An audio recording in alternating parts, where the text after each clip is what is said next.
It Depends for Men Undergarment Studios in Orange County, California. It's the indispensable Thursday show with Sable and Dave. Mediocrity never goes out of style. Now this time you were going to lip sync yourself, and I bet you knew you couldn't do it.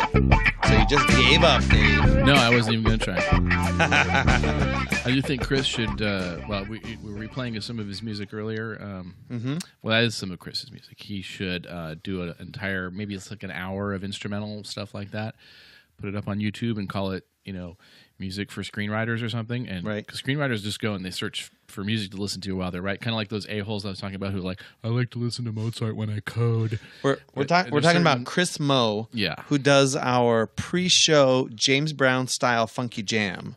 Yeah. See, we have only original music here, and since I'm lazy and haven't created any lately, I'm using Chris's. We have permission to use the one song. Probably better that way. And we find ourselves singing along. Yeah, bobbing. bobbing. I'll give you a little taste of it right here. I'll just jump in the middle of the James Brown style. Yeah, maybe. So every week we listen to this and it sounds great. I love it. You need to put like about an hour's worth of that on one video, and people will hit that and just listen to it while they're working. Really, Chris, do it. All right, put Chris, a little video do up it. on there. Do it. Yeah. So, Dave, how's your week been? It was good. It was good. We were supposed to have a big meeting last Friday. It got postponed. This is a big, high-powered screenplay meeting that we've got a few producers attached to a screenplay. My partner and I, Lawrence Riggins. I thought this was the other thing, the Buttered Nude Society, the BNS you were talking about. I'd rather not talk about that, but we were supposed to have a meeting last Friday with a fella who produces like 15 movies a year for $60 million each, and he's considering ours as one of them.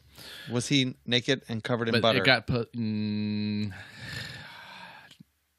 Again, not going to comment. All right. That would probably give away who it is. It got postponed to, yeah, Michael Moore. Okay, it is Michael Moore. We're in negotiation. That guy. He's just covered in butter from his lunch though. Like he's a messy eater. Oh, I see.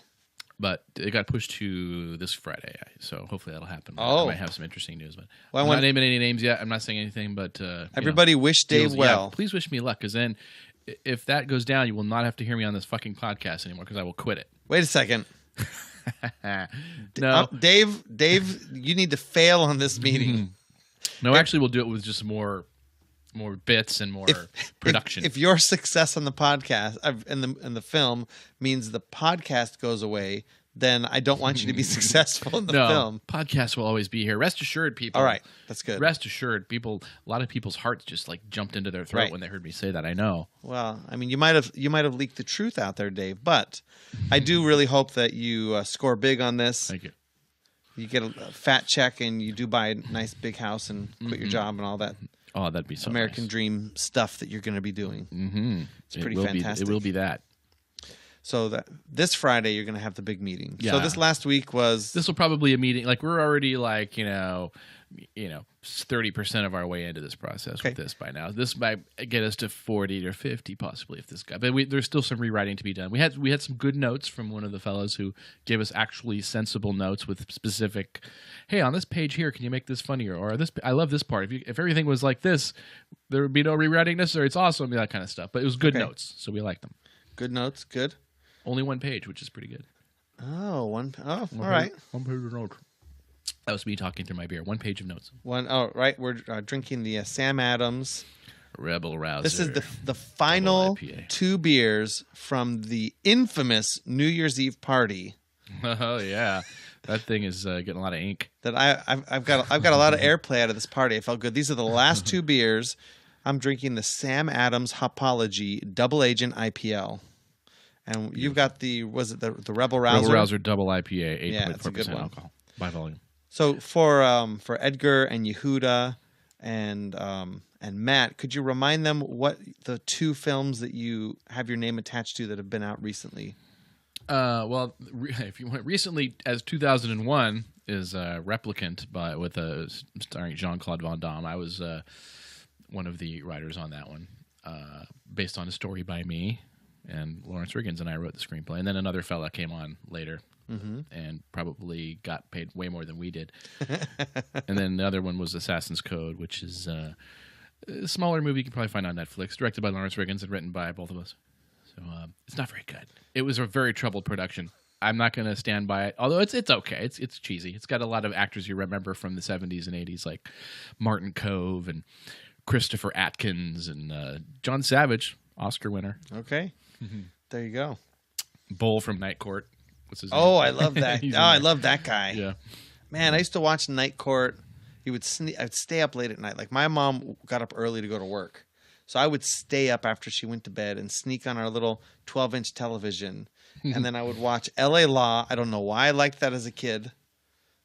Harry Hamlin in that show, L.A. Law, or am I thinking of a different one? I don't know. Susan You might Day? be thinking of Harry Houdini. Was Susan Day and Harry Hamlin in that one?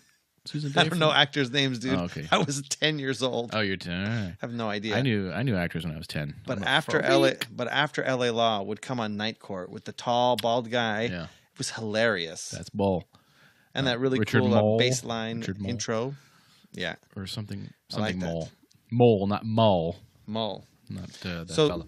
So this past weekend was the NAMM show. Not the Vietnam show, but this is the big music show. It's the National Association of Music Merchants. You guys get all... I could see a bunch of the NAMM show guys getting together and, like they drop camouflage. acid. They'll drop acid or whatever they do, get drunk, and then like months later they'll have NAMM flashbacks of like when they were looking at the new iPhone 5 SE or something.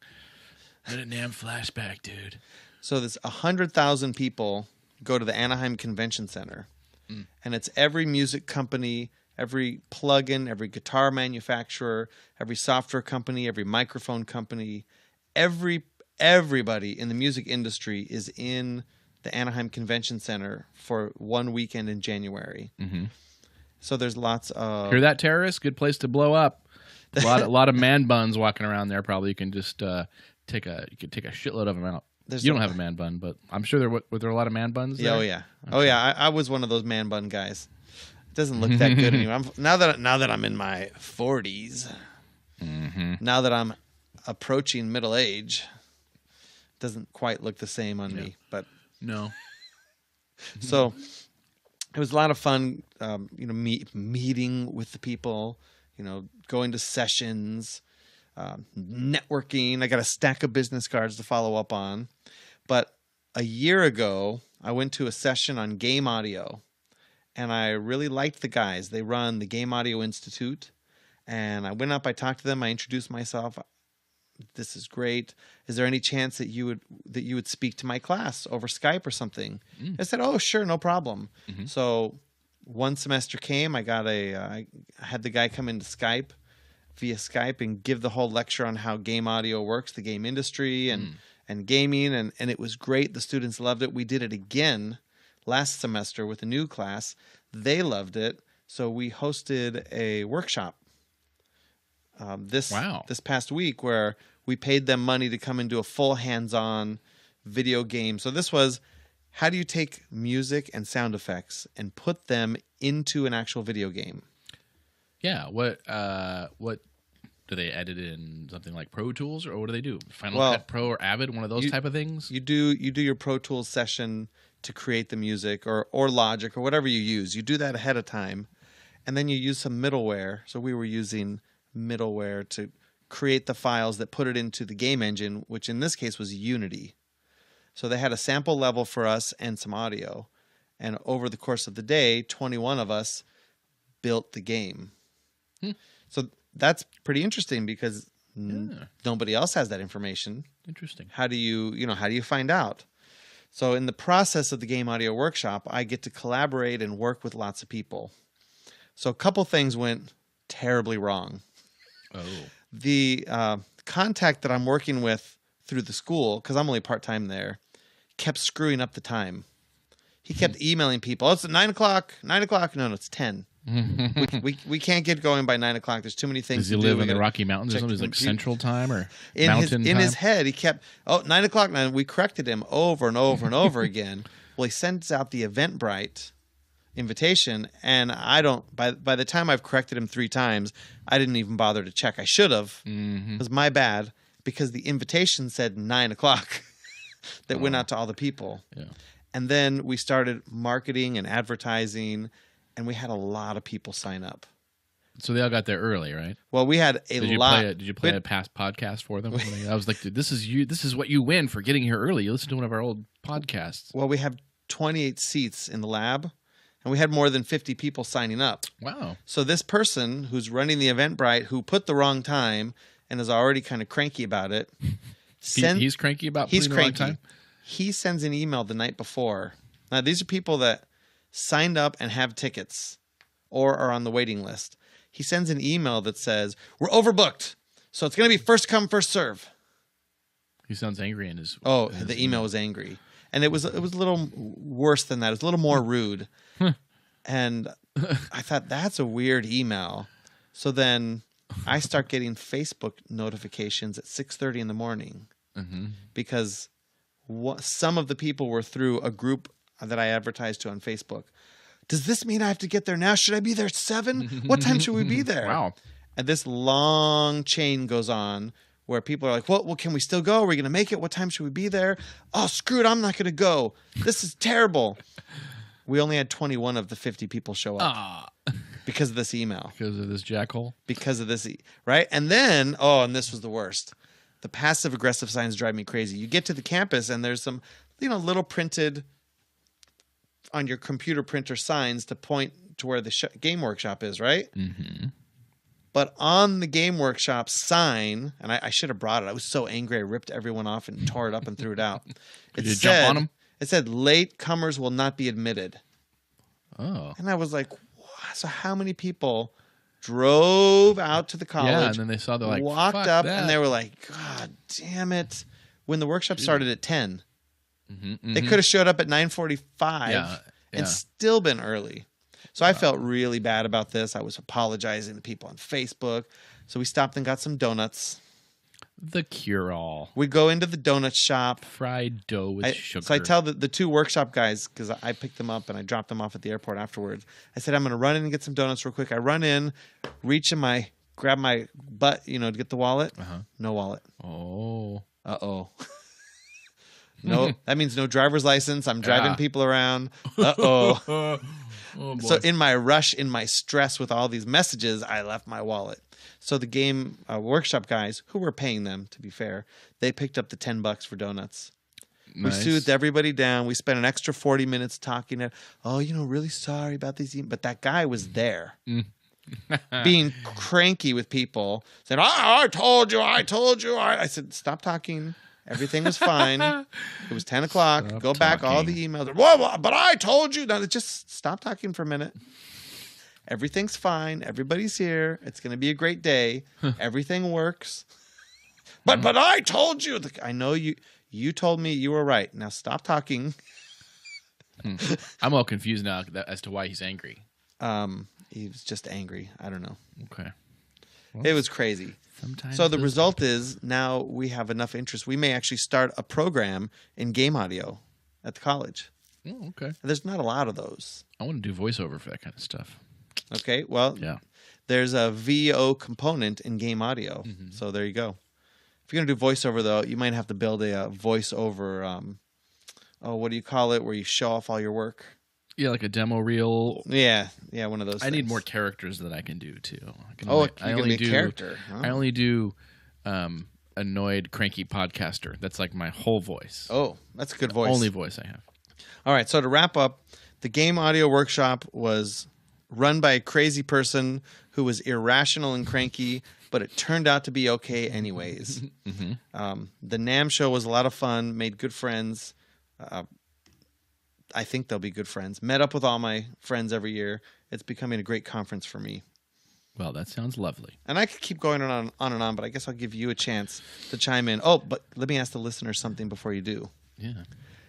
If you were at the NAMM show and you want to tell us your thoughts, give us a call at 657-206-0777. Or send us a message on Twitter at Sable and Dave. Yeah, do it. Yeah. That's all I have to say about that. Yeah, do it. Well, I didn't buy anything at the NAMM show. Normally, you can get some pretty good dealer deals, but nobody's really been donating to the PayPal. button on theindispensable.show.com. Yes. Do you expect us to spend our own money on this stuff? Yeah. I teach college. There's no money to spend on this stuff. Come on. Yeah, I haven't plugged my book in a while. You guys should go. You know, my novel is not going to buy itself, people. This is a great pitch, I know. It's called Whiskey Tango, a whole nother kind of spy novel. It's very funny. You could get it on Amazon. It's just an ebook. That's all. And it's cheap. Just go. All I ask is go get a sample. Maybe it'll hook you. Go get a free sample? Yeah. First one's free, you know? All right. It's a funny book, I think. Well, so I do want to make a preface actually to my prior statement. There's one company that's not present at the NAMM show, noticeably not present. Apple? Apple. Really? Not okay. Yeah. Apple. Nothing from Apple. Well, they're having big trouble. I've seen it in the news. The iPhone sales are slumping. Oh, yeah. You mean because everybody in America already has one? That's what I was saying. Is it perhaps because everyone already has a fucking goddamn iPhone? So let me tell you how this works. That's why. Seriously, that is the reason I didn't go buy one. I fucking have one. It's right here. Jesus Christ. So if you walk around the 100,000 people, right? If you walk around the show and you look, because everybody's on their phone all day. Almost everybody has an iPhone there. Yeah. I mean, I'm talking like if you see 100 people, you'll see one poor salesman with a Samsung, right? And he doesn't like it because 100,000 people, they almost all have iPhones. And you go to every booth where they're doing a demo, and it's almost always a Mac. Yeah. Because the whole creative industry is on Macs and iPhones and iPads. Yeah, it's true. It's pretty fantastic. Yeah, it's true. I use Final Cut Pro. I don't use Adobe Premiere. It's okay, but I like the video environment on the Mac. It's it just seems better. Well, Apple did make an app release the day before or the day of. I think it was the day before the NAMM show. They updated GarageBand with the fancy features. Some cool. Did they finally put a goddamn electric door on it? Because I hate grabbing that fucking handle on the, you know. Every time I want to go out there, it's a pain in the ass. Those springs are all rusty and they're all noisy. And if I want to go out there at 3, the neighbors are going to get pissed. Right. So finally, we got this lighting segmented aluminum block. Thank God. You're talking about your garage door. Yeah, of course. Yeah. Okay. All right. Because my garage doors had one of those for a while, but no, mine is the segmented metal one. It's just a theater of the mind. So, well, I had that door you were describing. I thought you had been a stalker at my house before I knew you. Like, oh man, I grew up with that kind of door, and then you add the machine to it that would pull it up and down, you know. And then sometimes in the door would get waterlogged and wet. Like one side would slope a little bit, and then the thing would have to be like working harder. I just waited till the garage door actually broke. Yeah. And it broke in a good way, though, because we were pulling the car out to go camping. And, you know, you pull the door open and it goes, and there's these giant 3-foot-long springs. And I'm pulling the garage door shut. And the garage door jumps, and I heard a loud twang, metallic sound. You had Minoc, and I heard something go, chewing on the spring. Boom! And I go, oh, what was that sound? Now, we're out of the car. Like, we're out of the garage. The car's not in the garage. We're not in the garage. And I'm closing the giant door.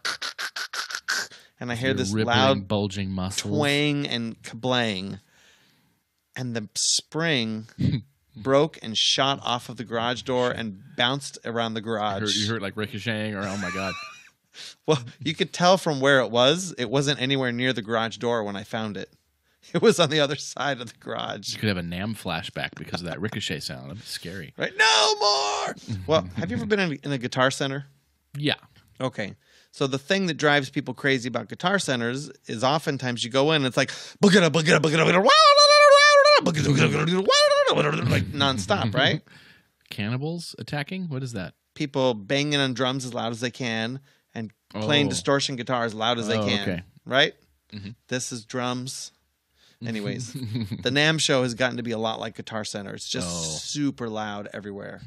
Okay, that's kind of annoying. Well, I'm not ever going to go. Yeah, I guess not. I wouldn't mind going to the electronics show though in Vegas. Oh, you're crazy, man. I wouldn't mind going to that. I've been there once when they first introduced DVD.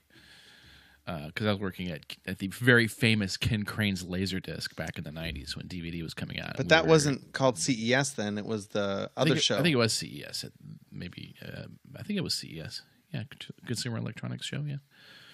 But I went there with a friend of mine, and it was fun. We saw DVD unveiled. They were very secretive about it, though, and I thought it looked like it didn't look, exactly the way it did when it finally was released. So, and I could once I saw the actual release version and look at the picture quality, I'm like, oh, Laserdiscs are done.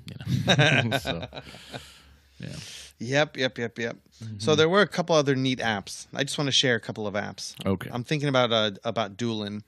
And one of the things we're using right now, hello everybody, on Periscope.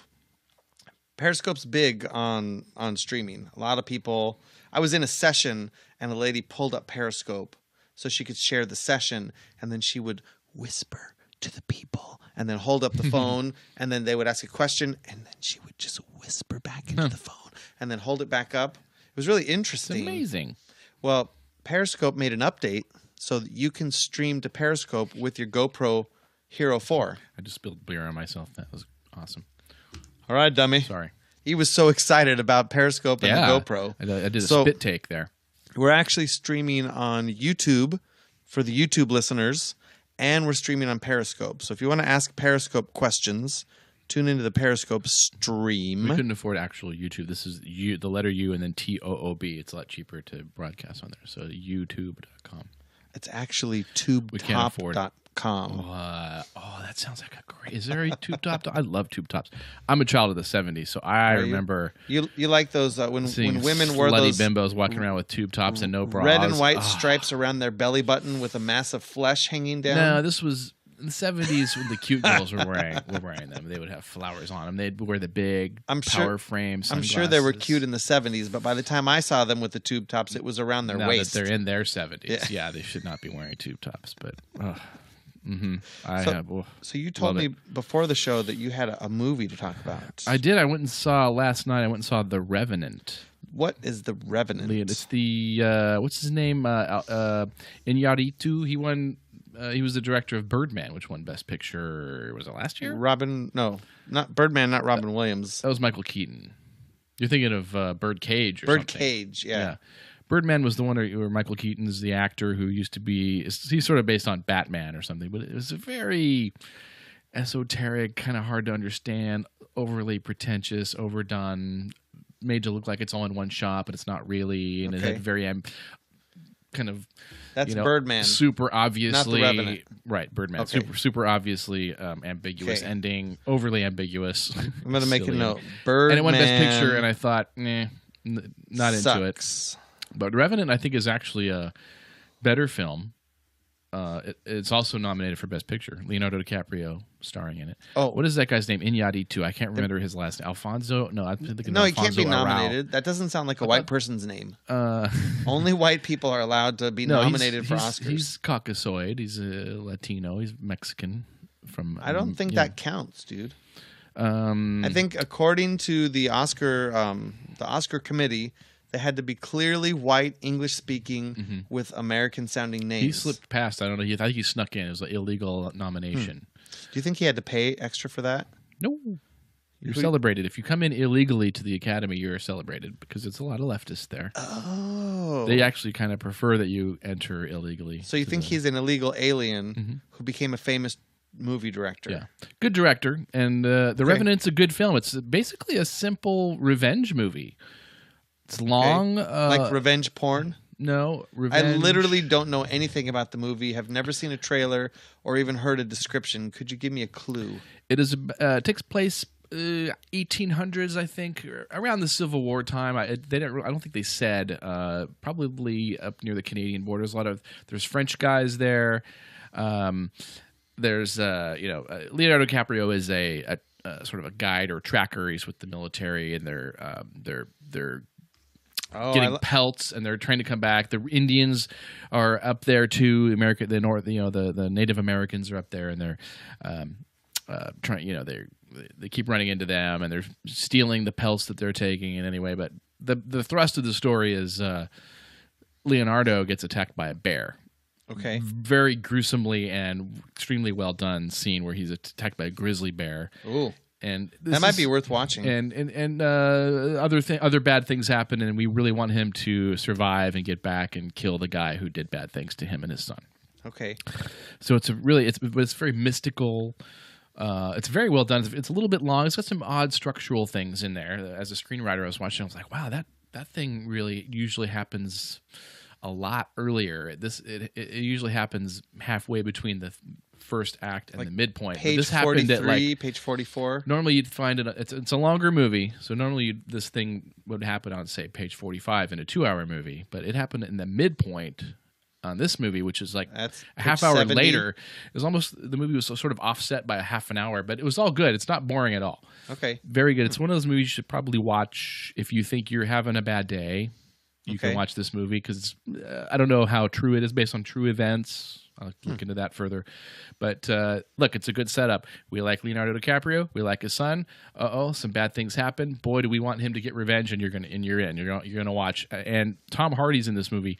I did not realize that the actor I was watching was Tom Hardy for 90 minutes into the movie, and then I went, holy shit, that's Tom Hardy. Wow. Best compliment I think I could give an actor. I'm not into Tom Hardy, but I've seen a few of his movies. I should have recognized him, but he was really not. He was very un-Hardy-like. He's a good old boy Southerner with long hair, and I was like, his accent sounded funny to me, which later maybe, oh yeah, that's because he's British, or Australian. Isn't he Australian? I think he's Australian. Australian. Yeah, but good movie. Revenant, by the way, means one who returns. A lot of times it's like a ghost. Actually, a friend of mine, Derek Cole, directed a movie a few years back called The Revenant, so he's probably very stoked that this movie is probably causing a lot of accidental clicks on his movie to buy it. Go. But he's a good guy. Check out his movie. Actually, it's not too bad of a movie. I actually did the captioning for him a few years ago, just as a favor. It's called The Revenant as well, directed by Derek Cole. Check that out. It's pretty good. What do you think about Leonardo DiCaprio as an actor? Damn good performance. A lot of lying around, being in pain. What about his other movies? I think he's good. He's always good. I liked him in Gilbert Grape, What's right? Eating Gilbert Grape? What's Eating Gilbert Grape? That was a very early performance by DiCaprio, yeah. He was fantastic in that. Mm-hmm. And then... Played a little retarded kid. Uh-huh. He plays retarded really well. Yeah. He was really good in Titanic, but I had to watch it so many times that I hate the movie now. Oh. But then... I always wonder how come he's not really trying that hard to get up on that floating whatever they were on. It's like he's just like, I'm just going to die here in the freezing water. It's like, dude, climb up the fucking thing. It's more romantic Come on. way. I recently watched The Aviator. Have you seen that? The Aviator? Yeah, The Aviator is pretty good. That movie. Well, he's another crazy guy. Martin Scorsese about Howard Hughes. Fantastic movie. Yeah, man, I've never really heard much about it, except this one podcast I listened to. They talk about this show called The Film, and they say, "Oh, did you watch the film again?" "Oh, I watched the film about every 4 to 6 weeks." And they were and finally I realized they were talking about The Aviator. Mm-hmm. So when I saw it on Netflix, I was like, I'll give it a shot, and it was a great movie. Mm-hmm. But then Leonardo was recently speaking on climate change at some kind of an event. So he wasn't there as an actor, he was there as an activist. Yeah. And he was speaking. It sounds like he's missing the top of his mouth. He speaks with this really weird lisp. And it kind of sounded like they had something. Maybe in he got his frostbite mouth on this movie because he's in the snow a lot. I wonder. Do you think that he actually has a physical problem, and when you see him acting without a problem, he's really acting? Yeah.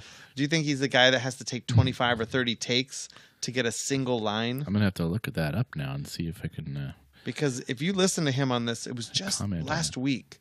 He went to go speak about climate and what happened in Paris is really going to be great for the world. Like, weird.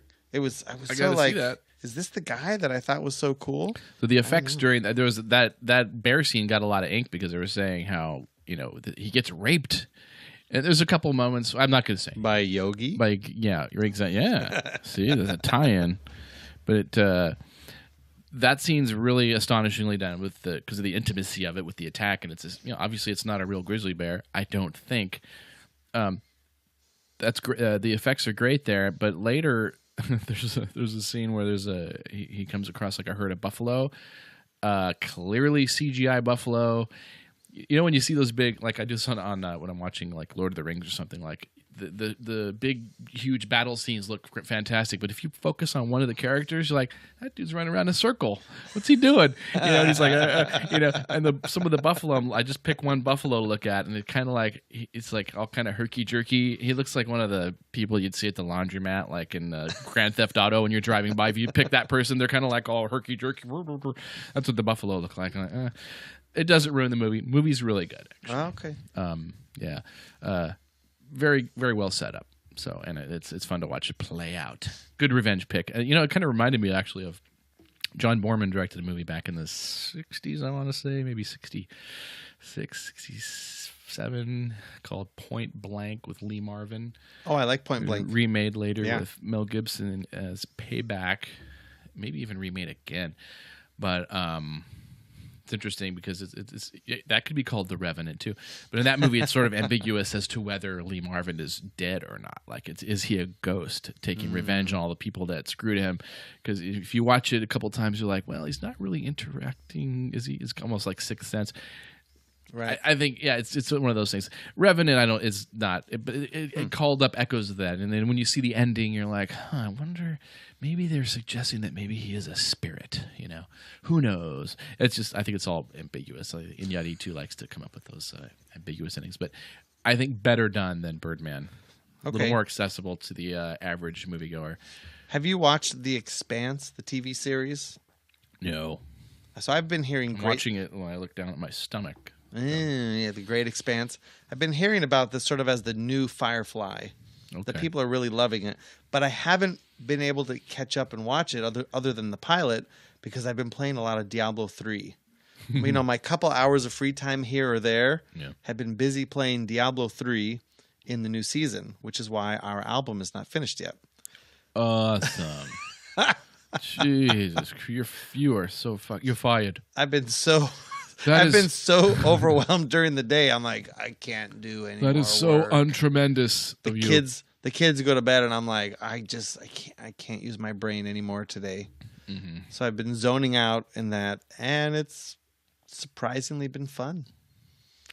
Speaking of the kids, you reminded me. Can I talk about the word that I like to introduce to? The word. It's just real quick. So if for you listeners, if you're Diablo 3 fans, hit me up. We'll run some rifts together. Rifts. Ooh, rifts. All right. So tell me about your. And then I wrote a note here. It said Dave's new phrase. Yeah, it's really just a word that I want to get added into the Urban Dictionary. I think it's time. Okay. My older daughter especially, but both of them. Would you settle for the Suburban Dictionary? Yeah, that's fine. All right. One of those. Got it. When my daughter, Reagan McNeil from The Exorcist style freak out the other day. Really? I took away the Kindle Fire. Like the head spinning? Almost. Pea soup, the whole thing.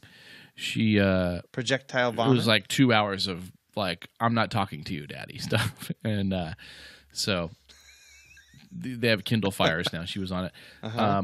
So I said, you are throwing a tablet tantrum. See, I want to call it's a tabtrum. When you take the iPad away and the kid flips out, tabtrum. Oh. So that's my new word. That's what she was throwing. Well, one of my children had a tabtrum tonight. All right. Except I may be a little too harsh So my kids will, like all children, I'm assuming, if given the opportunity, they will play on the iPad or the laptop. They'll play Minecraft or watch YouTube for days. Until they shit themselves or starve to death. They'll just be sitting there like a fucking skeleton with its thumbs on the... Right. If it was plugged in. And I know it's very addictive, so I've been setting some policies in the house where basically they're doing school, they're having fun, they're going and exercising, they're getting some time on electronics for whether that's YouTube or video games or Minecraft or whatever it is they're doing. They get electronics time. But then by the time we have dinner, I want all that shit turned off. Right? I want it done. That's what facilitated this tabtrum here. Exactly. Right? So the other day they were on electronics, all zoned out, and it was after 8. And I was like, listen, 8 o'clock is bedtime. Yeah. You can't be going to bed with electronics fresh in your brain. No. It doesn't work that way. Bad idea. So then that particular night, they weren't actually in bed until almost 10. Oh. And I said, no more electronics. For those of you who don't have kids, that sucks. After dinner. Look, kids' bedtime is 8 o'clock. Because the you door want them shuts. you're out of your shit by 9 o'clock. The door closes to the bedroom. And I don't care if you're sleeping or not. You will be quiet. Do you notice often when they stay up too late, they get up even earlier than they're supposed to? Fuck, what is that? They become shitheads. Yeah. So my kid goes and gets the iPad after dinner. He does all the things that we ask him to do. You know, he's a very polite, nice guy. And oldest one, middle one, middle one, okay, middle one tonight, middle one. Mm-hmm. And I hear he turns on Stampy Cat over on the couch, and I go, "Oh, would you please turn that off and put it away?" And he goes, "But." So they kind of started to give up on the argument, though, because I don't want to fight with them. I don't want to scream at them. When they give me a big attitude, I say, and you don't get any iPad tomorrow. Mm-hmm. Now, if you would like to keep screaming at me, I will take the iPad away for another day, and we can go till next week. And then they usually don't scream even more, because that usually gets more just insane screaming too. If I even suggest that it could be taken away for the next day. Well, but here's the thing: I didn't warn them. When they were screaming the first couple times it happened, I just said, you don't get to use the iPad anymore tomorrow. Done. Right on. And then when they didn't get the iPad the next day, they were like, oh, shit. He means business. This old man means business. When Daddy says, I don't get the iPad for a day, I don't get the iPad for a day. That's called, for all you folks out there who are overly permissive and you're wondering why your life is hell, that is what you call a dose of vitamin N. No. Right? Yeah. So I've done 2.5 days. Sometimes I'll overpromise. I did a 3 days, but I didn't really want to keep it away from them for 3 days. I was just annoyed that they were being so crazy. Yeah. So I made a deal with them on the second day where they could get it back early by, like you get out of prison early for good behavior. Yeah. Right? So you can let them earn it. So earn it back. Exactly. Right. So that's what we did. So yeah, Tabtrum. I want to see it. I want to see it in all your internal memos, everybody out there. Mm-hmm. I want to see it tweeted, and I want to see it described to me. I would like to see from the listeners a YouTube video of you, your wife, your husband, or your children throwing a major Tabtrum. Yeah. I want to see them screaming and stomping their feet, calling you names, or even breaking the pad. Tag it with us at Sable and Dave on Twitter. Please. With the hashtag Tabtrum. One word. Yeah. Tabtrum. That'd be cool. Is that the name of our podcast? The Tabtrum? The Tabtrum. What else you got? The aborted Tabtrum. Well, you wanted to talk about abortion. I did. Okay. Should I tell you about the selfie app first? This might be the last thing. Yeah, go ahead. All right. So before we talk about abortion, I'd like to say we really appreciate you subscribing to the show. And Speaking of abortions, this show you could support the Indispensable Thursday show by going to theindispensable.show.com, clicking on the Amazon link, and buying anything you feel like. Look, this is how it works. Anything you feel like buying. You want to get a new GoPro Hero 4 Silver with the LCD screen so that you too can have fabulous Dutch, what'd you call it? Dutch angle. Dutch angle we're having on the Dutch on the angle Periscope podcasting. Go to theindispensable.show.com, click on the Amazon link, and go buy your GoPro. You're going to be in good shape. We get to wet our beak on it. No extra cost to you. Right. And they just send us a little kickback. And if you want Dave and I to have some very specific beer, you can go to theindispensable.show.com, go to the Amazon link, send us $10 and tell us what beer you want us to drink. We'll drink that on the show. We'll review it. Oh. Now Although my reviews of beer usually consist of, it's good, or I don't like it. Those are my 2 reviews of beer. It's good. I like that. And I usually prefer ale now. I don't drink beer anymore. I really only drink India Pale Ale, IPAs. Okay. Because I love them. Well, for the people in the video, I'm holding up one of our first gifts that we got to the show from a listener who heard me trying to describe peanut brittle after drinking way too much earlier in the show and sent us a box of peanut brittle. So if you'd like to send us something, We will also accept your food gifts, and we may never eat them because it's just great that we got peanut brittle. But, whatever. I did just want to mention briefly, Microsoft did something interesting. What? No. What? Microsoft released a selfie app. Oh. Okay. If you look up Microsoft Selfie in the App Store, it's a pretty good selfie app. It automatically corrects the lighting and exposure, and you just click and it does it all automatically and makes a selfie for you. I saw somebody using a selfie stick the other day at a restaurant, and I was like, something struck me about the selfie stick, because it's taken away now is in this age of connectedness that we have, people are getting more withdrawn, and now you don't even have to go, hey, would you take a picture of us? And you start up a conversation. Maybe you're in the Great Wall of China and you ask some German tourists or whatever to, hey, can you take a picture? And then maybe you strike up a conversation. You may, right? That's gone.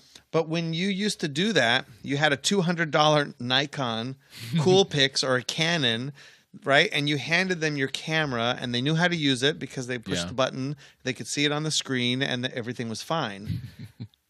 If you hand somebody your phone, I got your credit card, your email, your secure database storage. You hand somebody your phone, and that's your whole freaking life in their hands. People don't want to hand over their phones. So instead, they pull this giant rod out of their pants, and they go, and then they take a selfie. Yeah. Okay. Well, like Joni Mitchell said, and something's gained when something's lost. So I don't know. But whatever. My only problem with selfies, though, is the front camera is usually pretty shitty compared to the back camera. Yes. Yeah. So I'm the dummy that hands my phone to people to say, could you take a picture of me? How often have they run off with your phone? Well, now that they need never. Okay. Never. Well, so far, never. Okay. Okay. So for That's you a good people, percentage. For you listeners, I have a good travel tip for you. If you're out and about and you want to have somebody take your picture for you, rule number 1, find an Asian couple. You find an Asian couple, they will take pictures of you smiling. They know how to take pictures. Yes. I'm telling you, if you're traveling and there's a Japanese tourist family, you get them to take your picture. It's going to come out great. And here's tip number 2. If you're out and maybe you're overzealous like me and you're carrying around a multi-$1,000 camera on your shoulder, you may also be hesitant to hand somebody your Nikon, your high-priced Canon.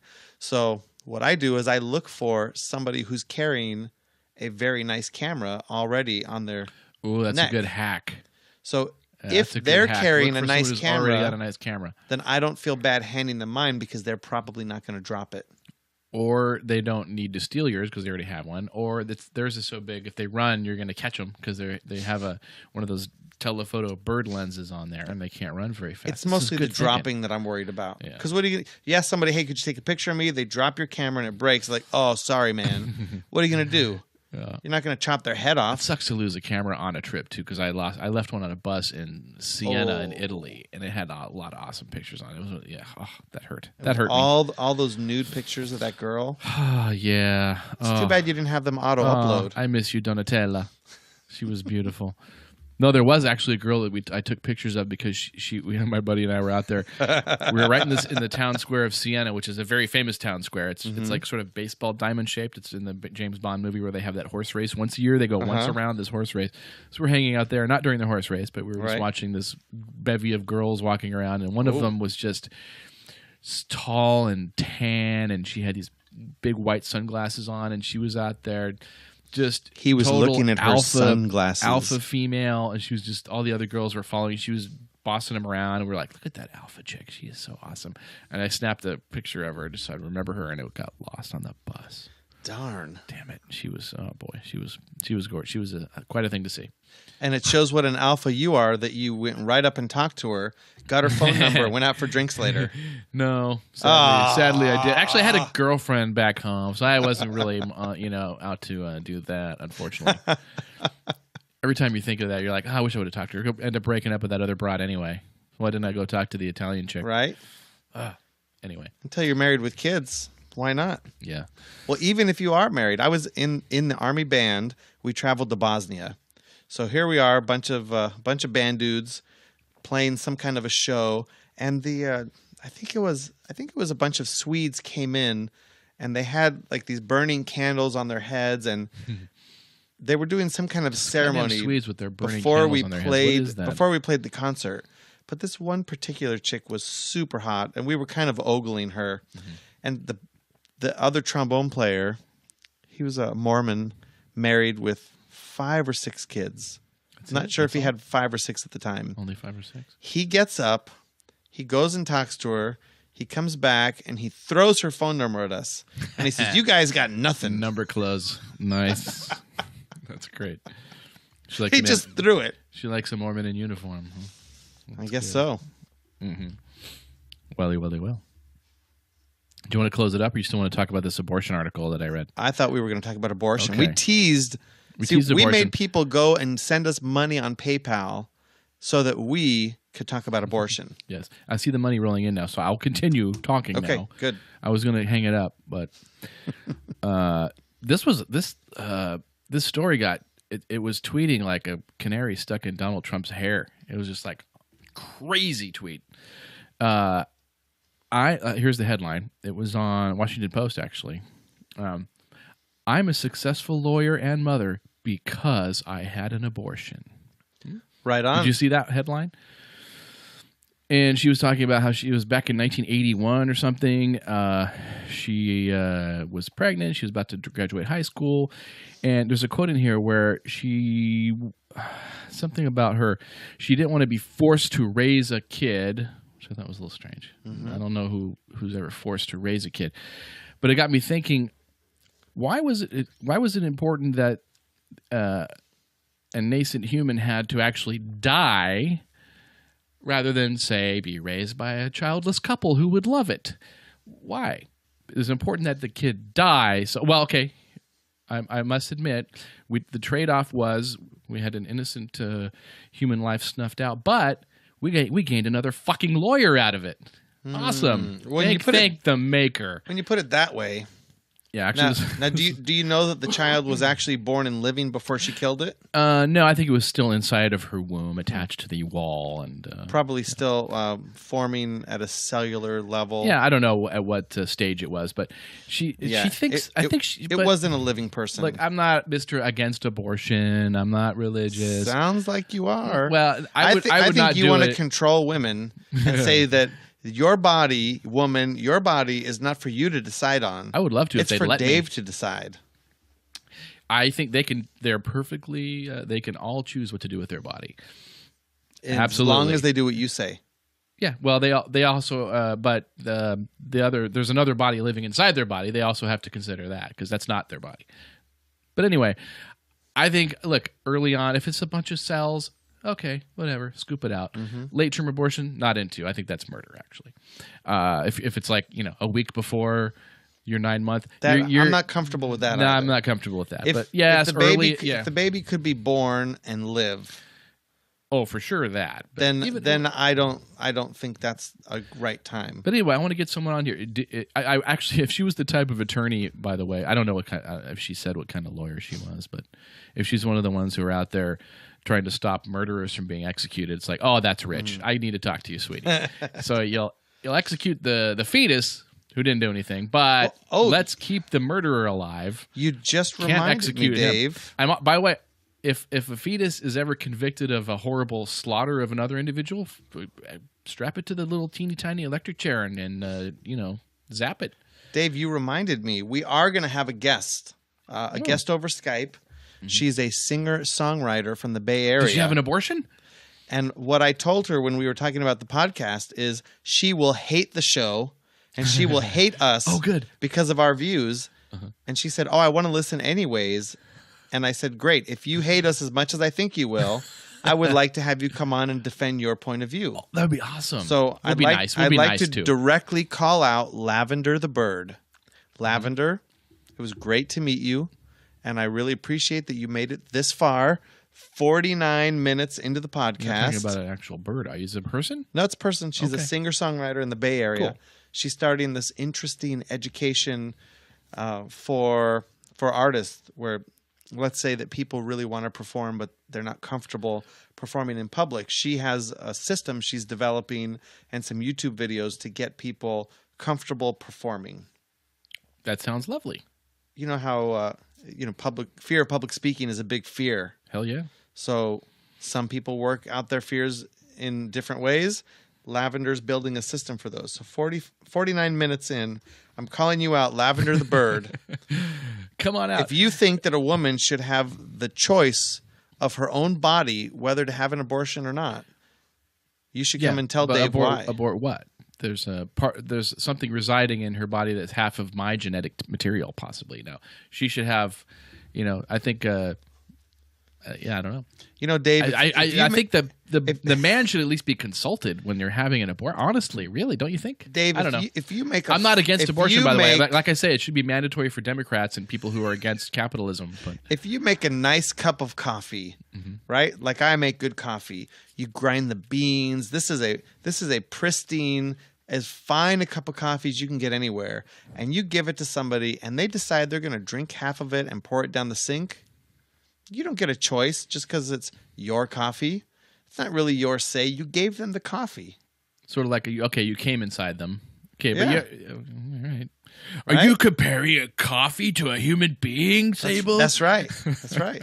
A fine, handcrafted No, I actually creation. don't. Like I said, early abortions, if it's a bunch of cells that are dividing, all right, you're going to scoop it out, go ahead. But I really do. Obviously, look, those bunch of cells are going to become another human being. It could be a serial killer.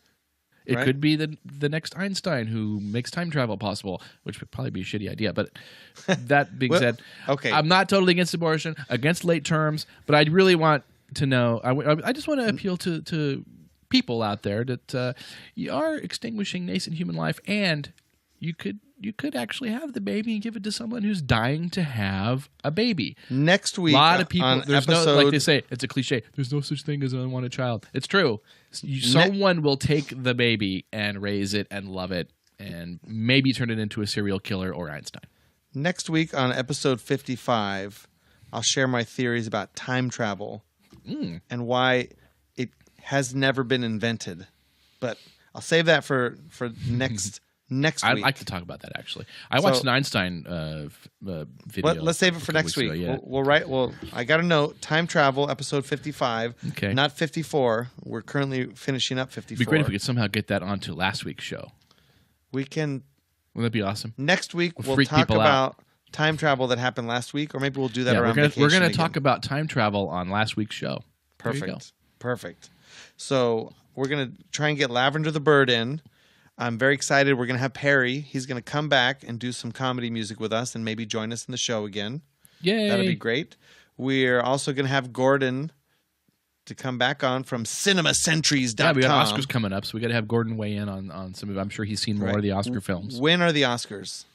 I don't know. They're usually in March sometime. I'd have to. Right. I don't know. I have to Google it. So sometime by the end of February, we're gonna do an Oscars show. We should. With Gordon. Yeah, we'll definitely have him before the Oscars for sure. Popcorn Time has all the stuff? Probably. Because the screeners come out, so that means Popcorn Time has them all. I wonder if Gray Drake would come on our show. She probably would, but I'd feel bad making her drive all the way down here. She's from, Rotten Tomatoes. I could try and Skype somebody in. I have to sit down and think how I could get the Skype in and the live stream and all the components that I have. I'm not exactly sure how to make that happen yet, but we can work that out. So I want to thank everyone for watching the Periscope, the YouTube. Oh, Growly Bear was late. Sorry, Growly Bear. He just popped in? He popped in a minute ago. Oh, he's going to have to just listen to the podcast. That's what you get, Growly Bear. See, and people, this is why meetings are terrible. Growly Bear had to go to a meeting. There was no agenda. Nobody showed up on time. They were sitting there talking about their kids and costing the company thousands of dollars per hour. Sounds like the show we did, though. So he didn't really miss anything. He kind of heard our show, I guess. Well, fortunately, you can go back on iTunes and get the show. And actually, next week I'll have to talk about the Amazon Echo that I got for my birthday. Oh yeah. So here's the trick. I like that thing. If you have an Amazon Echo, and I'll talk about it at length next show, you say, Alexa, listen to the Indispensable Thursday show on TuneIn Radio. and it will just start playing. It did. It was awesome. It just fucking started. It'll just start playing the most. I know. Recent I got a little episode. toot from it though, because when you said it, I heard this little.